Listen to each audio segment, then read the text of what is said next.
Here first, the South African National Christian Forum wants government to end the lockdown. It says it's encroaching on religious freedoms. Now, the forum is heading to court to enforce government's hand. And for more on this, we're joined now by the forum's president, Bishop Marothi Mashashane. Bishop, thank you so much for your time and good morning to you. Quite a serious matter, at least, from the Christian, fraternity's side. I mean, for the fact that you're even taking this to court and enforcing government's hand, what are your reasons for this? Why is lockdown at this point a non-necessity, perhaps, if I can put it that way, for you?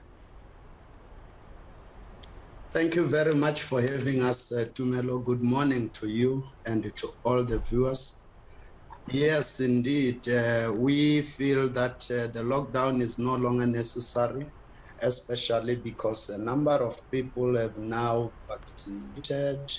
And again, we have been saying this and we don't change our stand to say we believe the government failed from the beginning when they enforced the regulations.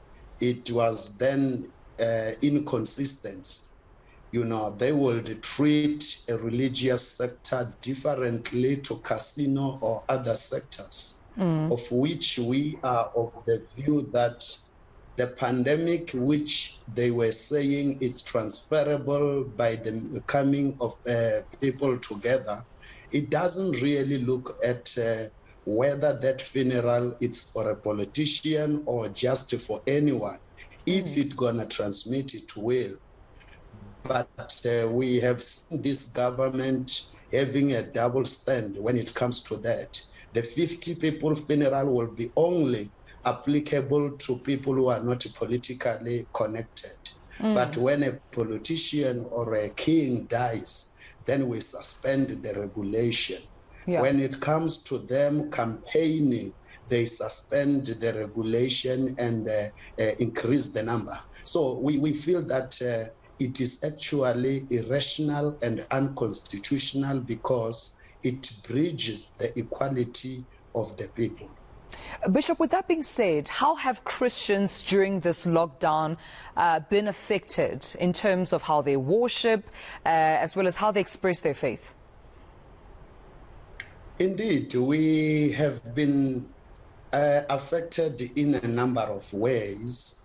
We couldn't gather as the body of Christ. Our belief is that even if you can pray alone in the house, we believe that when we come together, we are the body of Christ. When I'm alone, I'm only part of the body. So that means when I'm not in the church, an eye or ear or a mouth, it's not in the body. So the body is not complete.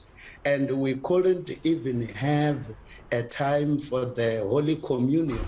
We couldn't have our normal conferences. We couldn't have time for counseling our people. Those who are experiencing abuse in the relationships, some of them would opt not to go to police, but normally would run to the church, get a counseling. Sometimes the pastor would mediate the situation. But with all that, couldn't happen. We've got young people that through our gospel, we are taking them from street, from Nyaupe and all other drugs. They are committed in church. When the churches were locked and closed, they had to go back to their old life. So that is a number of ways. We have even suffered financially, we could say. Hence, I appeared in a number of ways, even in Parliament, requesting that if they close all the sectors and give a relief, why churches or pastors who are making their living from the church were not giving a relief when churches were closed? So we have experienced a number of discrimination. And the basis of the discrimination is simply to say others are financial sectors, government is making a lot of money or VAT with that. The gambling will continue, but the church, because it's not making money, it's a non-profit, then it had to suffer. Let me just come in there, Bishop, and ask you about the statement that we often hear, even at times during the President's address, about super spreader events. At times when we hear the address, we're told that funerals are a super spreader event. The number will be taken down. People need to adhere to that specific number according to the level in the lockdown regulation. But also churches were also named as part of, the super spreader events. As the Christian fraternity, have you been provided with any evidence to prove that church attendance was a super spreader event? And if so, were you satisfied with the argument from government? We are not satisfied, hence there is no scientific proof that a church is a super spread. Always when you ask them, they will give you a referral of what had happened in Mangaung, Bloemfontein. And during that time, there was not even a lockdown. That was the first time we hear about a COVID. So after it has been declared, churches were the best example. You come to our churches before you enter. We even trained all our church leaders to have what we call compliance officers. When you enter, they will check your temperature, take your address. We followed everything. Make sure you've got your mask. And our churches were no longer lasting more than 2 hours inside the church. You've got a distance, of the chairs setting.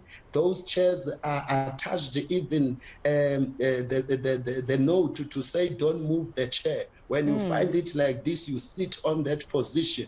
But there's no credit on that. Instead, we are suffering the most without even consulted for that reason. I would like to state categorically that indeed our position remains. The government is lacking consistency. We saw how brutally police came and abused the churches, even shooting people for praying. But when the politicians are coming in buses to accompany their corrupt leaders to their corrupt cases, no police is acting.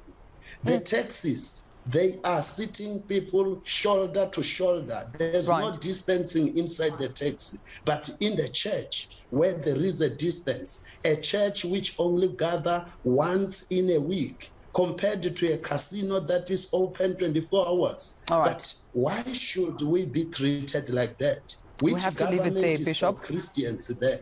We'll have to leave it there, Bishop, but I appreciate your time this morning and sharing your sentiments. We understand with that being said, you will be indeed pursuing that court action against the government to, of course, halt lockdowns. Bishop Marothi Mashashane, thank you for your time.